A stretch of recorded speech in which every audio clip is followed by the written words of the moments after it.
90 के दशक में जब उनका 15 साल था, उसमें क्या हाल था बिहार का। कभी मुख्यमंत्री जी के ऊपर व्यक्तिगत टिप्पणी करते हैं, 15 साल की गाड़ी की बात करते हैं। आप नीतियों पे कोसिए ना, आपको जो कहना है आप नीतियों के आधार पर बातें कीजिए। नीतीश जी का जन्मदिन है, नीतीश जी का जन्मदिन है, मुख्यमंत्री जी का क्या कहेंगे? ढेर सारी बधाई, हमेशा स्वस्थ रहे, उनका मार्गदर्शन हम लोग को प्राप्त होता रहे। बहरहाल ये बधाई मैं सुबह भी उनको दे चुका हूँ, उनका रिप्लाई भी हमको मिल गया है। बट हाँ, आप सबके माध्यम से पुनः एक बार उनको बधाई देता हूँ। तेजस्वी जी का एक ट्वीट आया है कि बिहार में 15 साल से पुरानी गाड़ी चलना बंद है, तो ये उल्टा पलटी की सरकार 20 साल से क्यों इसको हटाया जाए। देखिए, अगर वो 15 साल की बात करते हैं तो ये 15 साल फिर उनका भी याद रहेगा सबको। जब 90 के दशक में जब उनका 15 साल था, उसमें क्या हाल था बिहार का। देखिए, हकीकत है ये, इस तरीके के बातें करना, नेता प्रतिपक्ष हैं वो, कभी मुख्यमंत्री जी के ऊपर व्यक्तिगत टिप्पणी करते हैं, 15 साल की गाड़ी की बात करते हैं। आप नीतियों पे कोसिए ना, आपको जो कहना है आप नीतियों के आधार पर बातें कीजिए। इस तरीके की बातें करना, जिस पद पर वो हैं, कम से कम उस पद को, गरिमा को वो शोभा नहीं देता। पर बहरहाल मैं इस बात को भी समझ सकता हूँ कि चुनावी वर्ष है और जिस तरीके से हमारा गठबंधन मजबूती के साथ जीत की ओर अग्रसर हो रहा है, जो फीडबैक आ रहे हैं उपचुनाव के, जिस तरीके से परिणाम आए, जिस तरीके से गठबंधन के तमाम नेता एक साथ पूरे प्रदेश का भ्रमण कर रहे हैं, हर दल के सारे प्रदेश अध्यक्ष, पांचों दल के प्रदेश अध्यक्ष एक साथ बिहार के हर एक ज़िले में जाकर संगठन की मजबूती देने का कार्य कर रहे हैं। इन तमाम बातों से परेशानी विपक्ष को ज़रूर है।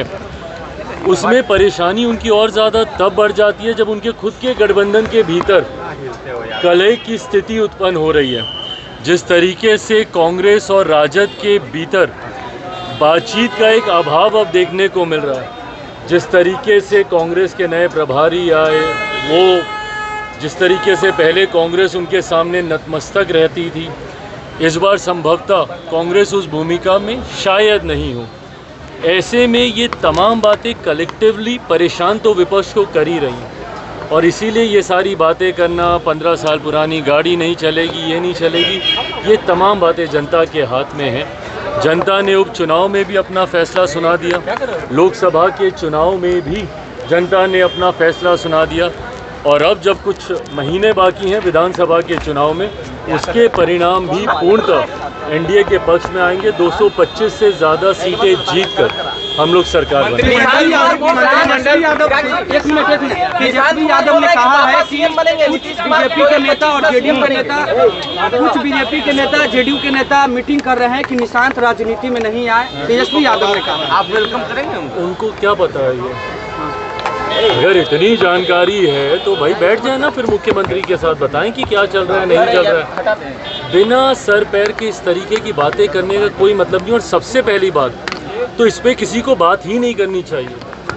ये फैसला एक व्यक्ति विशेष को लेना है, उनको लेना है कि उनको राजनीति में आना है, नहीं आना है तो कब आना है, कैसे आना है, ये फैसला उनको लेना, निशांत जी को लेना। आएगा तो ज़रूर हम लोग स्वागत करेंगे अगर वो आते हैं राजनीति में, पर इस तरीके की भ्रमित बातें करना, आप नेता प्रतिपक्ष हैं भैया, आपके पास और बड़ी जिम्मेदारी है। इस तरीके से भ्रम फैलाना ये कतई आपको शोभा नहीं देता।